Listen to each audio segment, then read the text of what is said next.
On the morning of July 20, 2017, the world lost one of its most powerful voices in rock music, Chester Bennington, the frontman of Linkin Park. Known for his raw emotion, piercing vocals, and unmatched stage energy, Chester had become a symbol of pain turned into power. But beneath the surface, a silent battle was brewing, one that tragically ended too soon. Chester had spent the days leading up to his death with his family. He was in Los Angeles, enjoying what appeared to be a peaceful time. Those close to him described him as happy, present, and even optimistic. He had plans for the future: more music, more touring, more moments with the people he loved. But on that fateful Thursday morning, everything changed. Chester was found dead at his home in Palos Verdes Estates by his housekeeper. He had taken his own life by hanging, in a manner chillingly similar to his close friend Chris Cornell, who had died just 2 months earlier. In fact, Chester died on what would have been Chris's 53rd birthday. The two had been incredibly close, with Chester even singing at Chris's funeral. The emotional weight of that loss had clearly left a lasting impact. In a heartfelt note written after Chris's death, Chester had said, "I can't imagine a world without you in it." Little did anyone know Chester would follow him so soon. Just a day before his death, Chester had been filmed laughing and smiling with his family. The video, later shared by his wife, Linda Bennington, showed a man full of life, joking, eating jelly beans, and spending time with his children. It was a side of Chester that most fans rarely saw, and it made the news of his death all the more shocking. He was playing a game called Bean Boozled, laughing at the horrible-tasting jelly beans, acting silly and full of love.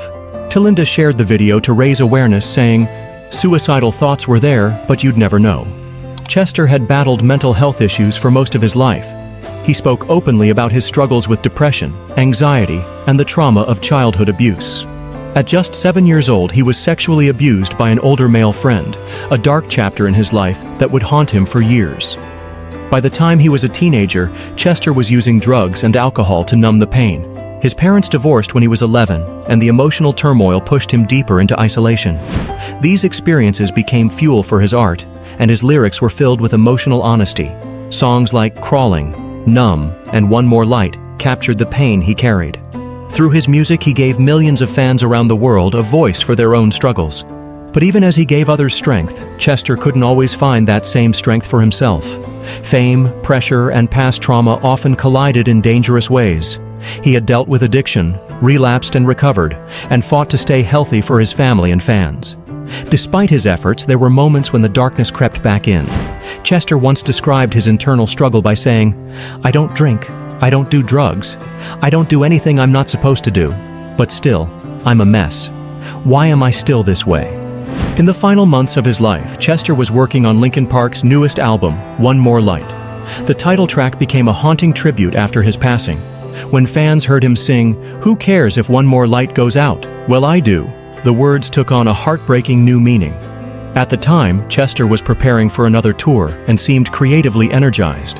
He had even performed on Jimmy Kimmel Live just weeks before his death. But mental illness doesn't always follow logic. It can appear without warning, even in the brightest moments. Linda later opened up about the complexity of Chester's mental health. She explained that he could be in a great mood, making plans for the future, and within hours, fall into a deep spiral.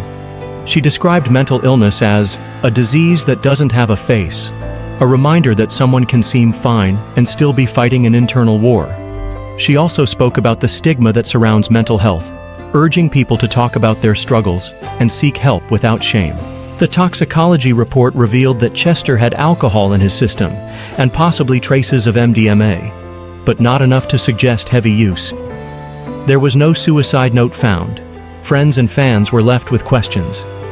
Was it a moment of weakness, a burst of impulsive emotion, or a quiet plan he had hidden from everyone? Some believe his decision was connected to the grief of losing Chris Cornell, while others point to the cumulative weight of lifelong trauma. The truth may never be known. Fans across the globe were devastated. Candlelight vigils were held, murals were painted, online forums flooded with messages from people who had been saved by his music. Chester's voice had given them hope, had pulled them back from the edge. And now, the man who had helped them survive their darkest hours was gone. In Brazil, fans sang his songs in public squares. In Germany, a mural with the words, "You inspired us to feel, and that made us stronger," appeared. His reach was truly global.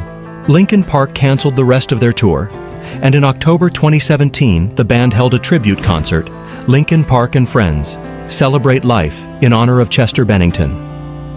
Artists from across the world joined them on stage to remember Chester's legacy and to raise awareness for mental health. Performers included members of Blink-182, Avenged Sevenfold, Korn, and System of a Down. The concert was emotional and raw, with fans and musicians alike in tears. It was not just a concert, but a healing moment for millions. Chester Bennington was more than a rock star. He was a husband, a father, a friend, and a voice for the voiceless. His death reminded the world that mental illness can touch anyone, regardless of success, fame, or fortune. He left behind 6 children and a legacy that will continue to echo through generations. His wife, Talinda, has since become an advocate for mental health, launching the 320 Changes Direction initiative to help others battling inner demons. Though he is gone, Chester's music lives on. His voice still speaks to those who feel alone, misunderstood, or broken. His story is a call to compassion, to speak openly about mental health, and to remember that sometimes the ones who shine the brightest are fighting the hardest battles. Thank you for watching till the end.